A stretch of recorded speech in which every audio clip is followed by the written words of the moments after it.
अनुपमा यादव ने पवन सिंह के सारी पोल खोल दी है।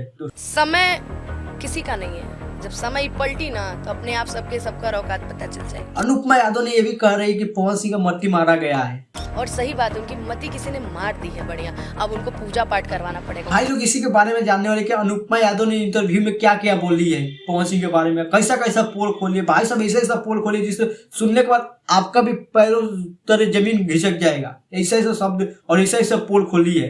तो चलिए जान लेते क्या क्या इंटरव्यू में बोली है। पूरा जानने के लिए वीडियो के अंत तक बना रहना होगा। लेकिन दोस्तों उससे पहले अगर आप हमारे चैनल पर नए तो चैनल को सब्सक्राइब कर लें, बेल आइकन घंटी प्रेस कर लें ताकि इसी तरह का वीडियो सबसे पहले आपके पास हमेशा पहुंचते हैं। चलो दोस्तों वीडियो चालू कर लें।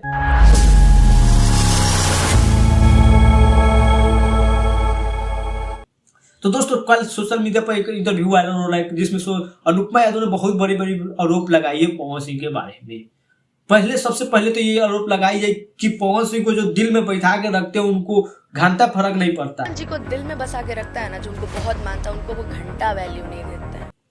लेकिन जो गाली देते हैं उनको सर पर बैठा के रखते पवन सिंह, और जो उनको गालियां देता है, जो उनको ये साबित कराता है एक समय में कि तुम क्या हो, उसको ना वो सर पे बैठा देता है। पवन सिंह का मत्ती मारा गया है, ओझा से झाड़ फूक करवाना होगा। भाई सब पवन सिंह बदल गए। ये मेरा कहना नहीं है, ये अनुपमा यादव का कहना है कि वो पहले जैसा पवन सिंह नहीं रहे। वही चुनावी दौर में पवन सिंह के साथ अकेला हम खड़ा थे, महिला सिंगल। लेकिन चुनाव समाप्त होने के बाद पवन सिंह मेरे से बात तक नहीं करते, नंबर चेंज कर दिए। लेकिन मैं पूरे चुनाव भर में उनके साथ अकेली खड़ी रही हूँ, कोई फीमेल सिंगर नहीं खड़ी थी, मैं उनके साथ अकेली खड़ी थी। तो आज वो हमें भूल गए, मेरे से फोन आज तक नहीं किए। वो स्वाभिमानी है तो हम भी स्वाभिमानी है, स्वाभिमान से खिलवाड़ नहीं। वो कॉल नहीं करेंगे तो हम भी नहीं करेंगे। बर्थडे मना लिया गया, बर्थडे में भी बुलाया नहीं गया। आखिर मेरा कसूर क्या था? दीपक सिंह से झगड़ा हुआ था, मेरे से क्या हुआ था? मेरे से बात करना बंद कर दिए। एक और बड़ी बात बोली अनुपमा यादव ने कि आस्था सिंह को क्यों हटा दिया गया, पवन सिंह के साथ क्यों नहीं देखा जा रहा है। ये सवाल बहुत लोगों के मन में था। लेकिन दोस्तों आज उसका भी पोल खोल दी है।